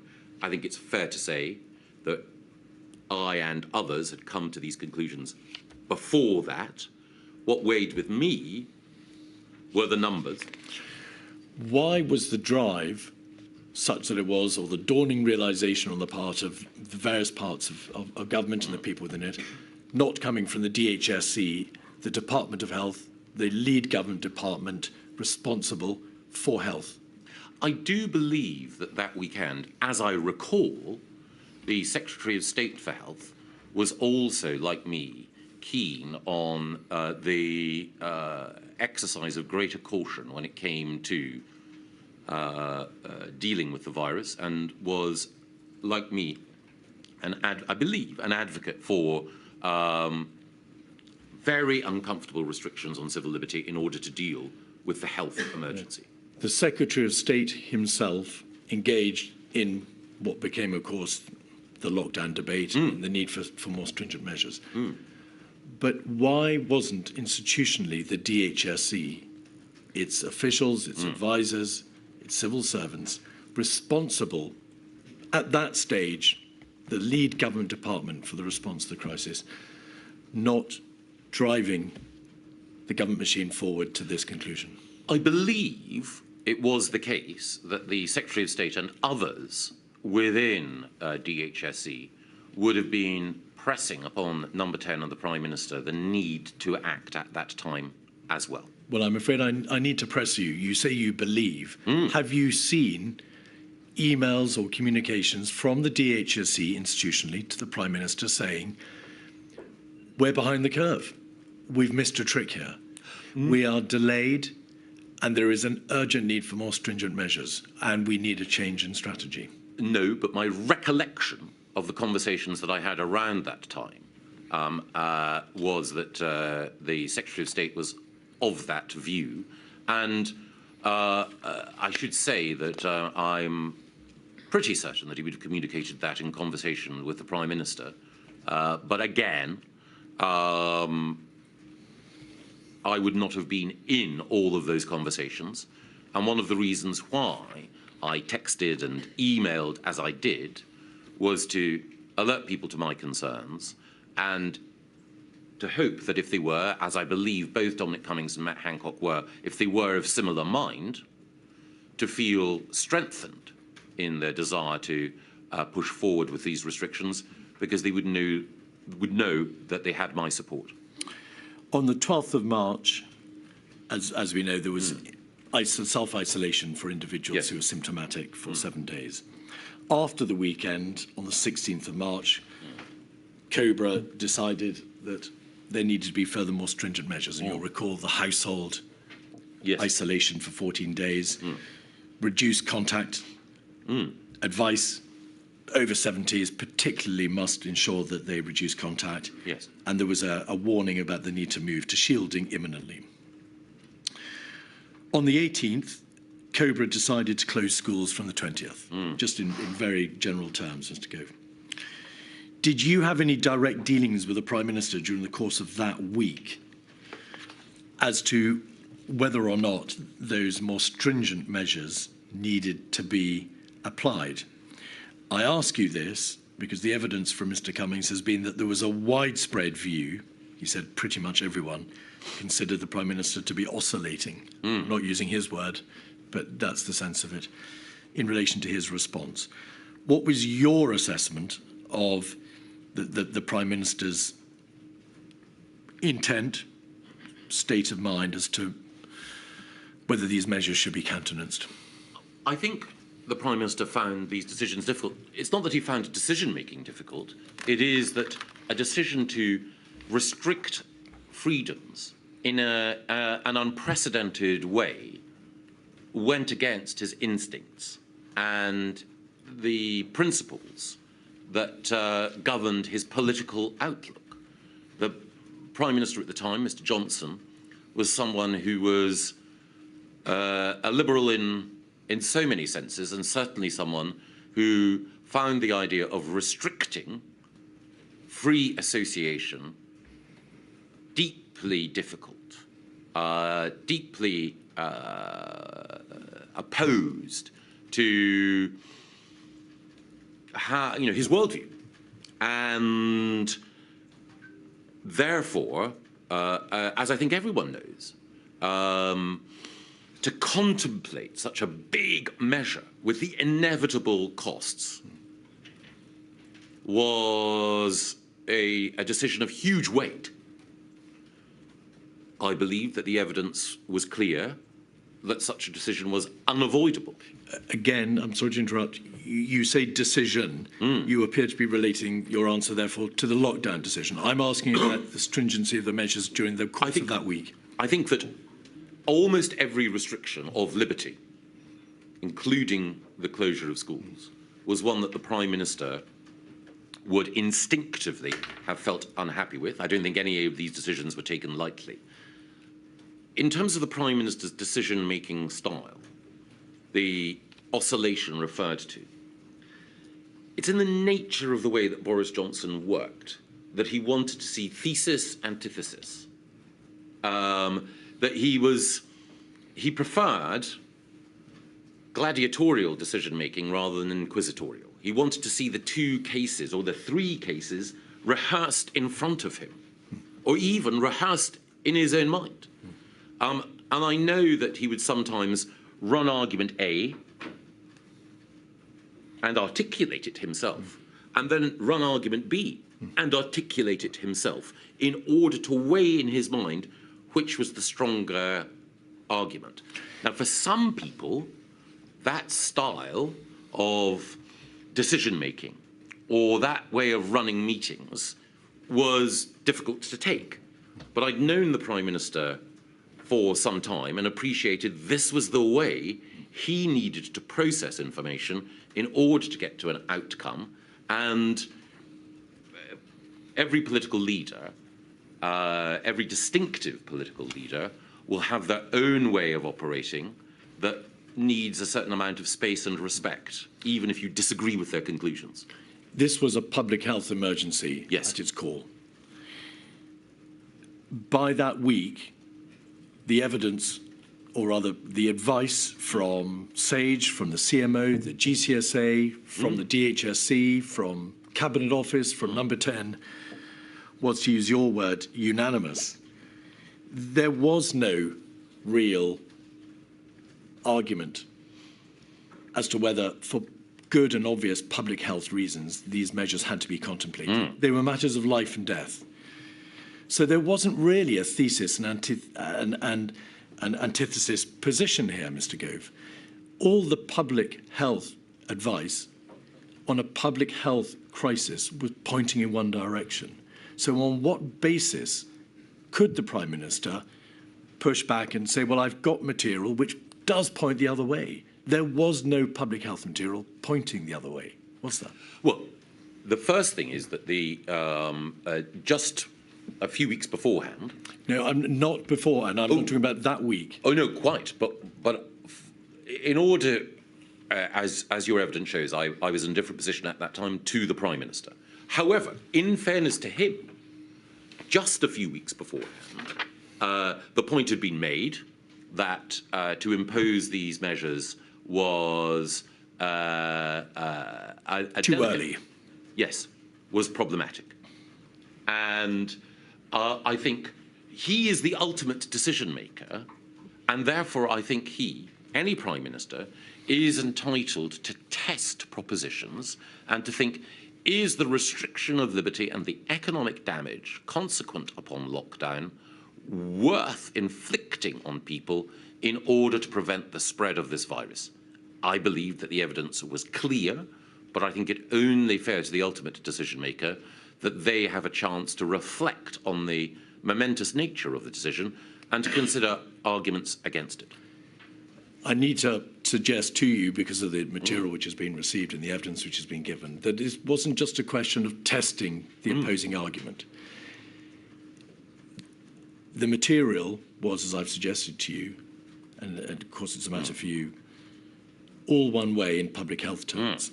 The suggestion has been made that he didn't just test the opposing arguments.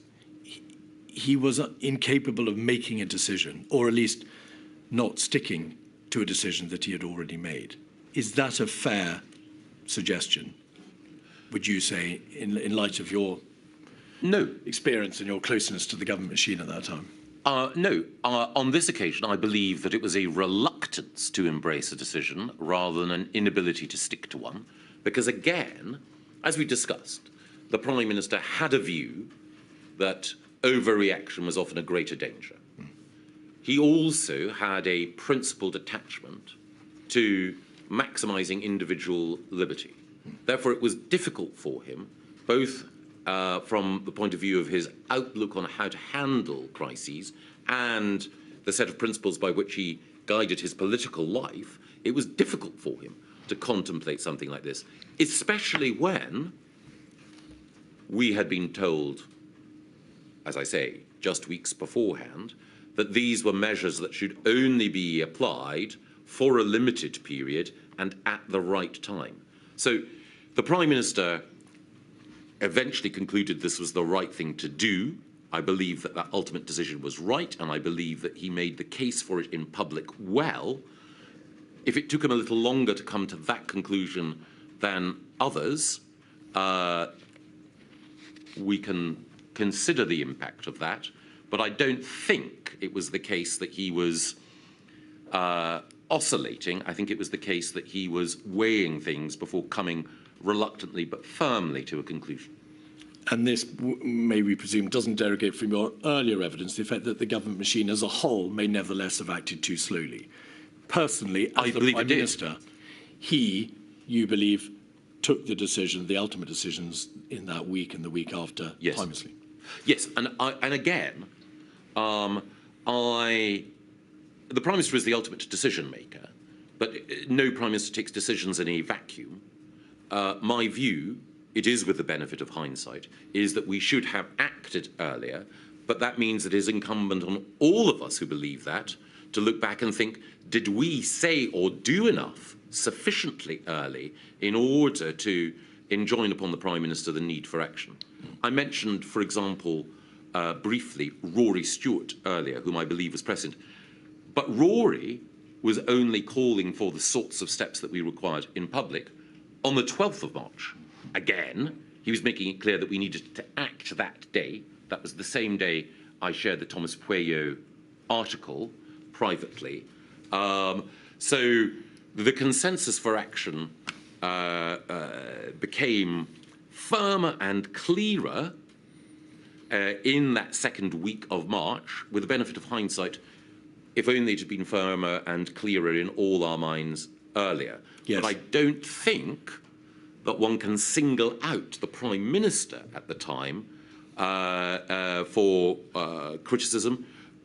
We all deserve our share, retrospectively, of criticism. You chaired the COBRA on Friday the 20th of March. Yes. Could we have 106-263, which is a paper on additional measures? These are the measures which were put in place on that 20th to try to achieve the overarching objective of a 75% reduction in non-essential social mixing. If we just look very briefly at page 1, paragraphs 2 to 4, we can see that there's a general position on compliance set out. And there's the history of the government steps are set out from Monday the 16th of March. If you could scroll back out to paragraph 3, there is a reference to latest public polling data, which shows the number of people who claim to be engaging in social distancing behaviours. And then over the page 4, paragraph 4, the mixed picture means there is merit in considering further measures to increase compliance. There's a reference to overnight polling. And then, as such, it is proposed that measures apply to the whole United Kingdom. There were some positive indications. If we go back to the first page, it's obvious, Mr. Gove, that tube travel was down, West End football was down, Google Place data showed significant drops. So the position on the Friday appeared to be, is this correct, that there was significant material showing that compliance was up, but it was just not enough. It hadn't reached, in broad terms, the 75% reduction in social distancing that was required. Just as a general proposition, is that right? Absolutely. All right. Why didn't COBRA consider expressly waiting to see whether or not the measures which had been put in place on Monday the 12th would have effect over a longer time period? There is an acceptance that it's not good enough. But why could COBRA not have waited? And by extension, by analogy, why could not the ultimate decision on Monday the 23rd have been delayed a bit more to see whether or not these compliance figures would continue to go in the right direction and reach the right levels? Because the virus was spreading exponentially, and the risk was that the NHS would be overwhelmed. We'll come to look at the NHS in a moment, but was there debate on the Friday about the hard data presented in relation to the impact on the NHS, hard data relating to the likely mortality rates that would continue to go up if the measures were not imposed, and on the need or the possibility of waiting further? The inquiry well understands exponential growth. And evidence has been given by Professor Sir Chris Whitty as to what it means in practice. Yes. Unless you get on top of exponential growth, it will continue, and it will continue relentlessly until the country is completely overwhelmed, and the death mortality rates are absolutely intolerable. But it is a curve. It is a degree. Why was there not more debate about the alternative of waiting to see whether or not this would work? Because those of us who were taking decisions understood where we were in terms of the growth of the virus. The whole point about exponential growth is, as we know, is the famous analogy of a grain of rice on the first corner of a chessboard. By the time that you get to the final other corner of the chessboard, then you are talking in terms and in numbers literally unimaginable. So therefore, as you move from 1 to 2 to 4 to 8 to 16 and so on, if you leave it for another day or another week, the numbers are so significant and so huge that you know that you have left it too late. And as Chris Whitty and Dame Angela McLean made clear, the measures that you take have a time lag before they begin to take effect. So you have the curve going up and up and up, and the measures not beginning to take effect for some time. So therefore, you do need to hit the curve at the earliest possible point when you know that growth is exponential. You all knew that there was exponential growth. That is the nature of this virus. Once control has been lost, it will spread inevitably exponentially. And you knew that on the 12th of March when the first measures were imposed, and on the 16th of March, and then on the 20th of March. Yes. But notwithstanding your understanding of the risks of exponential growth, you were still prepared as a government to try those measures. You didn't say on the 12th and the 16th, well, the central feature of exponential growth is it's going to be terrible and it will overwhelm us unless we have a lockdown. You were prepared to countenance measures short of a lockdown.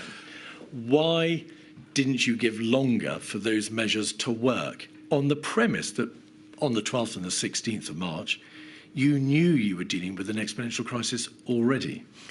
I think it was the case that both in the communications that I had with people on the 12th and also, as I think Imran Shafi's notes of the meetings that occurred that weekend show, I was pressing at the time for the most vigorous action as early as we possibly could. Can I interrupt you there? Are you saying, therefore, that you would have countenanced and you believed that it was appropriate to impose a lockdown perhaps on the 16th or the 20th of March? Oh, yes. Right. And what about the week before? Well, I came to the conclusion during the week, as I mentioned, of the 9th, 10th March, that it was necessary. And as I say, the Thomas Pueyo article, I think, crystallized that imperative in my mind more than perhaps anything. Do you call in the COBRA meetings that you chaired and attended in the week of the 16th of March for a lockdown to be imposed that day? I don't believe that I did, but I do believe that my communications to other decision makers shows the position that I took, but I would not have wanted to, given that the nature, certainly when I chaired COBRA, was to act as a chair rather than an instigator or an advocate. My instinct would have been, and at that point, to seek consensus and to give effect to collective government policy. Mr. Gove, sorry to interrupt. You've obviously referred to the article that had some influence on you by the sounds of it. Did you have access to other material from, for example, scientists who advised against a lockdown? Did you get that kind of material to consider? Later on, yes. I mean, I paid attention to the arguments put forward by people like Carl Hennigan and the authors of the Great Barrington Declaration and others. I think that obviously their point of view I respect, but the propositions that they put forward I think were just undeliverable. The idea that we could shield the elderly and allow young people free rein I think, given the nature of multi-generational households and so on, they would not have been effective in mitigating the virus. The second thing is that quite a lot of people have understandably said Sweden managed these things better. But again, the public, sorry, forgive me, many of those who advocate that we should have gone down the Swedish route misunderstand what Sweden did. Sweden was able to reduce social mixing by a greater degree of reliance on wide societal acceptance of those restrictions. We, as this Cobra paper points out, were seeking societal, compliance with those measures, but we knew that would not be enough and it was too late. And indeed, as I think the evidence of the inquiry points out, and as Tegnell himself, when he was invited to speak to the Prime Minister, said, you should act. So again, people, I understand how this happens, having been a journalist, people in the media will sometimes paint a picture of what's happening in order to create a greater sense of drama or divergence. So Sweden, libertarian nirvana, Britain, lockdown dystopia. Actually, the approach taken by both countries is more similar than many would like to admit. Another point as well, if I may, people also sometimes make the argument that there was a tension between the economy and health. Now, obviously, lockdown creates problems for the economy. But, as I subsequently wrote in an article in the Times to explain our reasoning, if we had allowed the pandemic to develop without taking the steps that we did, the NHS would have been overwhelmed, and that would have meant an impact on economic activity far greater than that we had to endure. So when people talk about the trade-off between the economy and health, when you have the virus, you need to respond in a way that protects both the health service and the health of the nation and the economy. Can I ask you, just for the few remaining questions on this subject, to focus on that week of the 16th of March? Of course. You said when you chaired Cobra, your position was that you should act as a chair rather than as an instigator or an advocate. You wanted to seek consensus. The material, Mr. Gove, shows quite clearly that over the weekend of Saturday, the 14th of March, and also latterly in October, November, and then again in December, you made no bones at all about the need for the particular measure under consideration, ultimately lockdowns 2 and 3. You made your position on what should be done perfectly plain.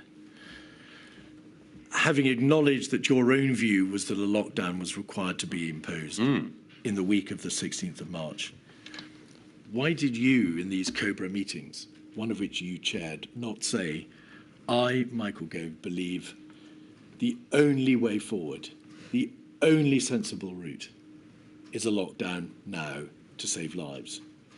I believed that I had communicated my views clearly in every forum where I could. It's in the nature of ministerial life that sometimes you chair a meeting of a subcommittee or a cabinet committee, and your job there is to act as the neutral chair seeking consensus. Then sometimes you are an advocate for a particular position, your own departmental position or your own deeply felt position. And I had been asked by the Prime Minister to chair that Cobra, and I was acting, as it were, under instructions. And I felt that that was the right thing to do to serve the government collectively. Again, it's, you know. In hindsight, do you regret that you were not more forthright in what you plainly and genuinely believe was the right course of action to take? Generally, people have always been unhappy when I've been more forthright in the past. But on this occasion, I should definitely have been more forthright. This was a matter of life and death. Absolutely, and that is why I believe that I should have been. Thank you. The decision to implement the national lockdown was, of course, taken on that Monday, and there was a Cobra. Could we just very briefly look at 56213, which is the minutes of that meeting? Just by way of quick observation, if we look at the first page we can see, of course, that well, there are a number of ministers there. Over the page, I should say, Mr. Gove, that that minute doesn't reflect your attendance, but you believe you were there. I believe I was, yes. Over the page, we can see officials dialed in, and then on page 4, paragraphs 1 to 3, we can see the current situation update. And there is more information given about compliance. It wasn't too bad, as with the Cobra on the Monday, compliance was there in large part, but the park attendance over the weekend had shot up. You can see that in paragraph 3. Standing back, this penultimate decision-making body, obviously the Prime Minister had the whip hand, but this penultimate decision-making body discussed compliance rates. But there was very little by way of debate over the economic and societal harm that would be necessarily done if these measures were to be imposed, over the terrible balancing exercise inherent in that decision. But also, again, no discussion at all as to whether or not more time should be given for the measures which Cobra, had imposed the very week before, on the Friday, 3 days before. Why was there not more debate about waiting to see whether or not those other measures, earlier measures, which by implication must have been sensible and well-judged measures, could be taken to have effect? Well, again, it was clear, certainly to me, that those measures had been inadequate.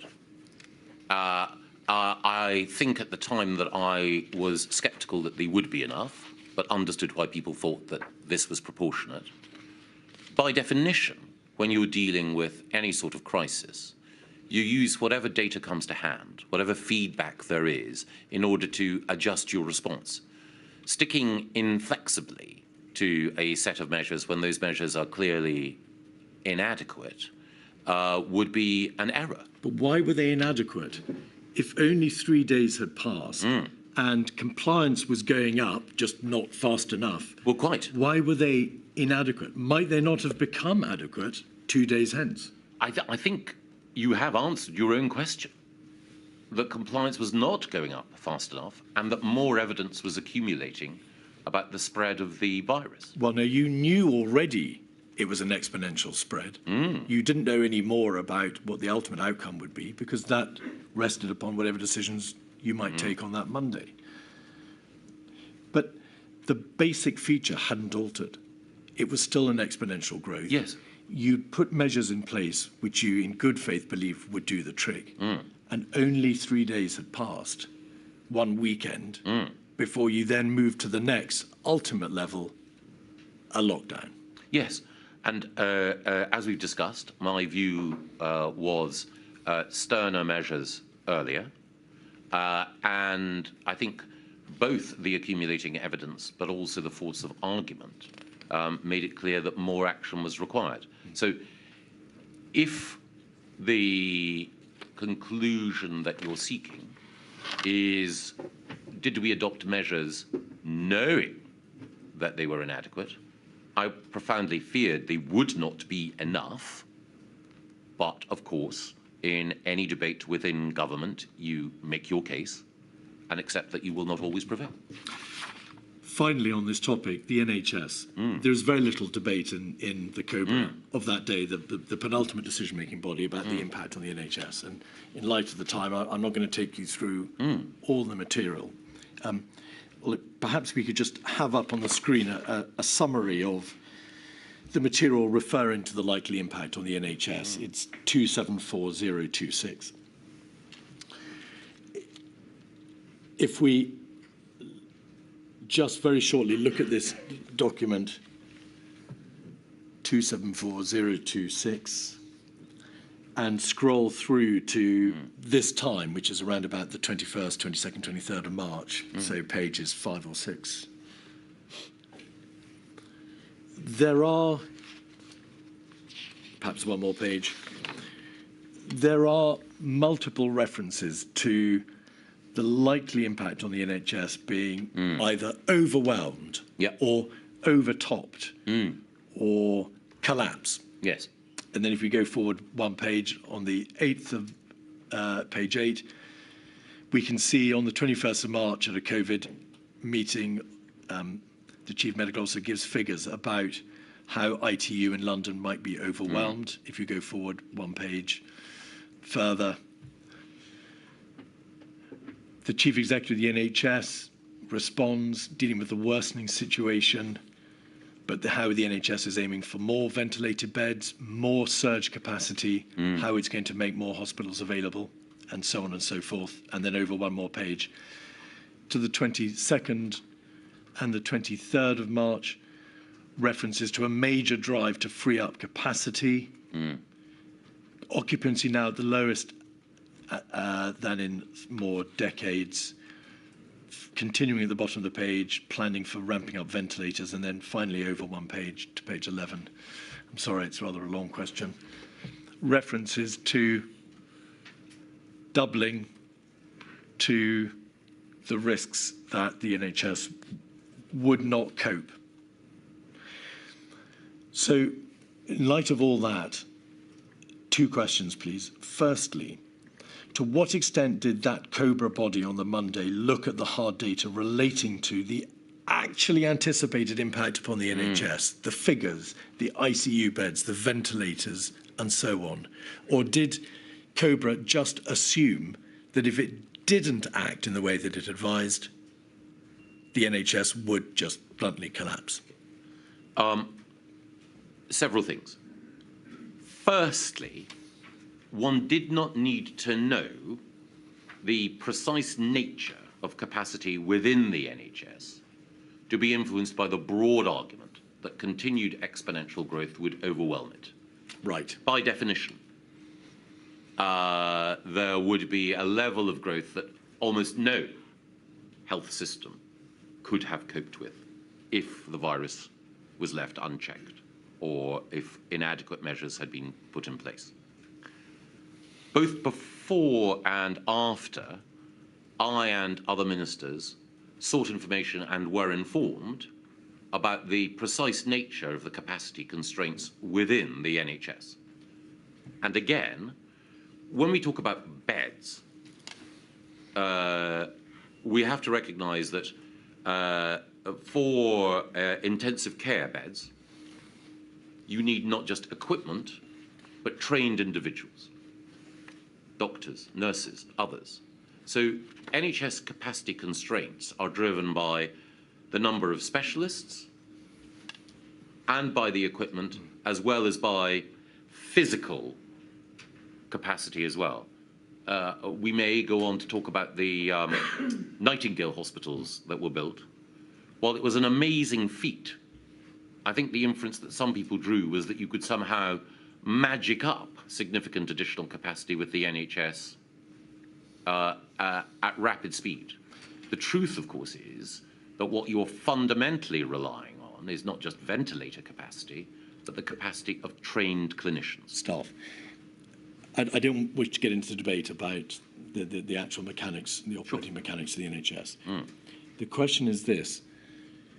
There was, it appears, a general assumption that if these steps were not taken, the final step of the lockdown was not taken, then on account of exponential growth, the NHS would ultimately, at some unknown point in the future, collapse. Yes. There was no alternative in that sense. What debate was given as to the difference, the distinction between the likely impact on the NHS under the Friday the 20th measures, as opposed to the lockdown measure being advocated on the Monday?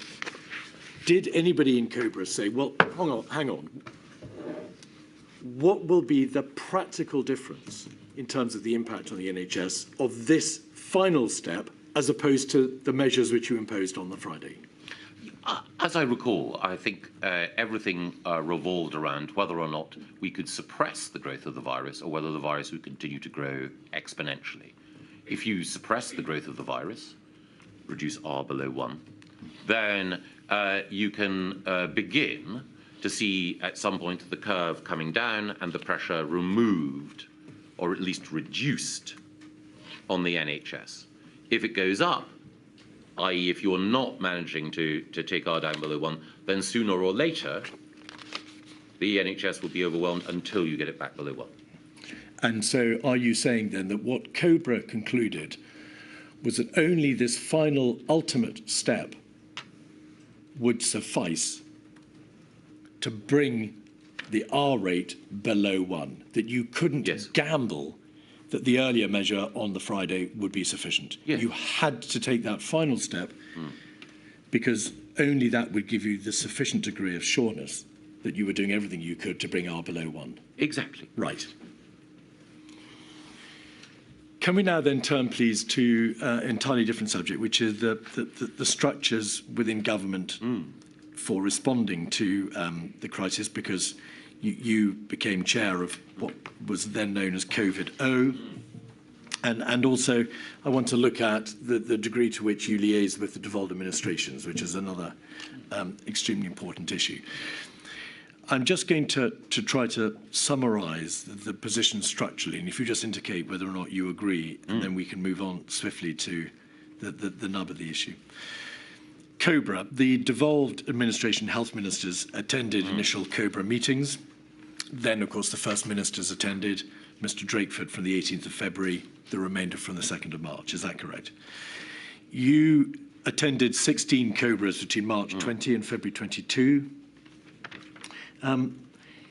You sent a note to the Prime Minister on the 30th of November 2020 highlighting the shortcomings of the COBRA machinery. I think you've been forced out of COBRA because the video technology didn't work. Yes. Just this simple question, please.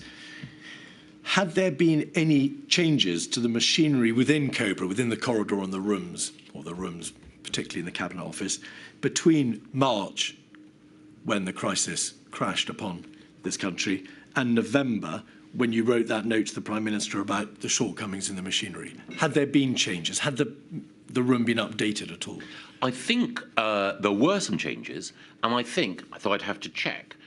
COBRA can refer both, please forgive me, to one single physical room, but also to the act of convening people. And I'm not sure how much I can say, actually. But there is more than one COBRA room. Yeah, the inquiry understands that. Were there significant changes to the machinery, the data links, the video? Insufficient. And so on? No, were there changes between March and November? I believe there were, but they were clearly insufficient. Right. You took part in what was called the Quad. That was a group of ministers comprising the Prime Minister, the Chancellor of the Exchequer, Mr Hancock and yourself in the early part of the crisis. From March, there was instituted the 9:15 meetings in Downing Street, which were chaired by the Prime Minister. Is that correct? Yes. And they took place between the 17th of March and the 15th of May. You note in your statement that those meetings were important, but there was a limit on what they could do because of the exigencies of time, the need to update the Prime Minister, deal with the daily events of government and so on. Then you chaired what was known as the General Public Services Ministerial Implementation Group, the GPS MIG. And that was convened between March and May, correct? Yes. You raised in emails to other ministers and to the Cabinet, Mark Sedwell in the Cabinet Office, your concerns about whether or not the right governance structures were in place. And in part, as a result of your raising of those concerns about the MIGs, in May, the MIGs were done away with, and there was then a system known as COVID-S and COVID-0. Is that correct? Yes. Did you have, in March 2020, email correspondence with an advisor in Downing Street called Munira Mirza, who I think was in charge of the policy team there, about the way in which the MIGs were operating, in particular the health MIG, which was being chaired by Mr Hancock? I believe I did, yes. All right. But it matters not, because in the end they were done away with. COVID-S and COVID-0, COVID-S was chaired by the Prime Minister. Yes. but he also chaired COVID-0 occasionally. Yes. But you were the main chair. And those meetings started in June, and COVID-0 went all the way through to February 2021. Yes. Would it be right to say that COVID-0, the body you chaired, convened over or around 150 times between May 2020 and September 21? I believe so, 145. And we've heard evidence that COVID-19 task force was the secretariat for COVID-0. Yes. Helen McNamara raises this issue in her witness statement. She says, if there is to be a criticism of COVID-0 and COVID-S, and Mr. Gove, the evidence quite plainly shows that COVID-S and COVID-0 operated at a much better level than their predecessors. Her concern would be that they were quite narrow, that the full cabinet is better at bringing in a wider perspective, a body that is more grounded in consequences and in the complexities of the world as it is. Would you agree with that if there is a deficiency, if there was a deficiency, they were quite narrowly comprised bodies? No.